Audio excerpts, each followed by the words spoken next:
Welcome back. Dr. Ahmad, that question of justice, equity, fair play, love, where did it go? I mean, we were just talking before we came back here. We're talking about how people have lived all their lives in different places. In fact, if you tell them, go back to your village, they don't even know the way. They don't know the way. I mean, I know someone who was born, bred, as my friends would say, buttered and sandwiched in Kaduna. But he's from one village in Anambra State. That's where he's originally from. But he's lived all his life in Kaduna. What happened? Well, along the line, we got it wrong because the family broke down. Family? Oh, yes. Surprisingly, the family broke down. Now, look at it. What do we teach our children? These are children that are cocooned. The only thing they know is the television. They don't even go outdoors to play. They don't go to schools where they mix with people from, different places. They don't have friends outside, perhaps their estates or maybe on Facebook. They don't meet real friends. They don't really interact. Our values have been eroded. The social cordon that used to exist, around us in society had been broken long ago. That's why a generation of, hapless, heartless, ruthless politicians took over who were out to plunder at any cost. They were Machiavellian in their approach to issues. What mattered was their interest. What was important and still important to them is what they want to achieve. If it means killing people, if it means setting tribes against one another, if it means using religion, if it means hiding under religion to perpetrate atrocities.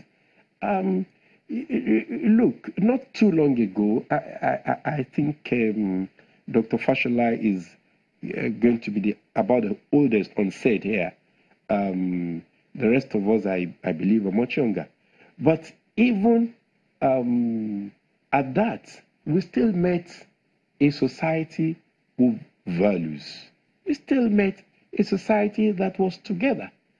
So suddenly, what went wrong?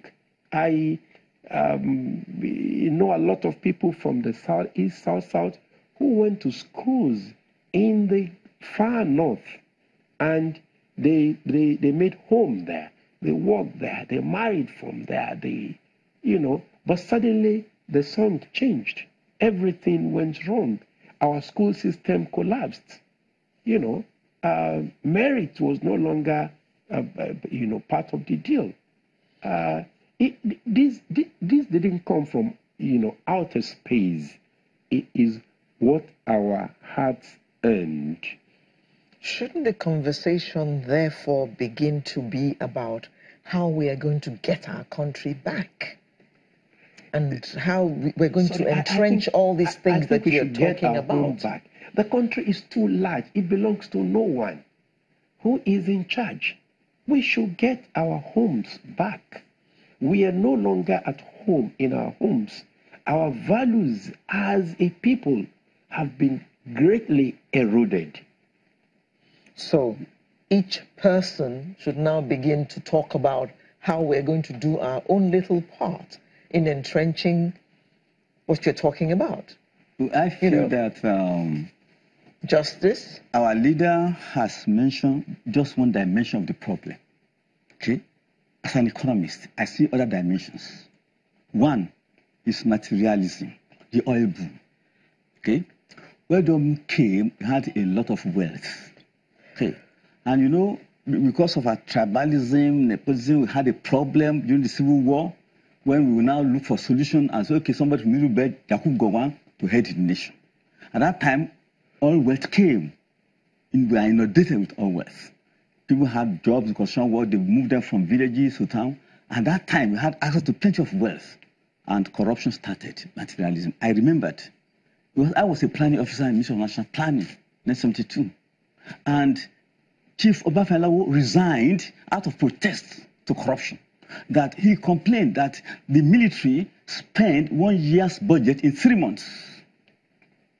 Government said, we have plenty of money and problems to manage it. That's why corruption started.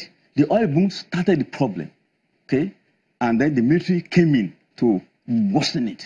I can say that anywhere. I know that people like Musa Muhammad saw the problem. I wanted to instill discipline, but then they used other people to get rid of him. And then Buhari and Diagma came to restore that discipline. They used corrupt element. Outsiders, foreign powers also had interest in it. They used somebody to get rid of that discipline and to entrench corruption. We know somebody did for 8 years and entrench corruption. So for me, apart from home problem, there's problem of the oil boom that brought in materialism, the military corruption. And then politicians now came in and they saw the plenty of wealth. And the plenty of wealth destroyed us, as like Yoruba will say, Omoju Rolari.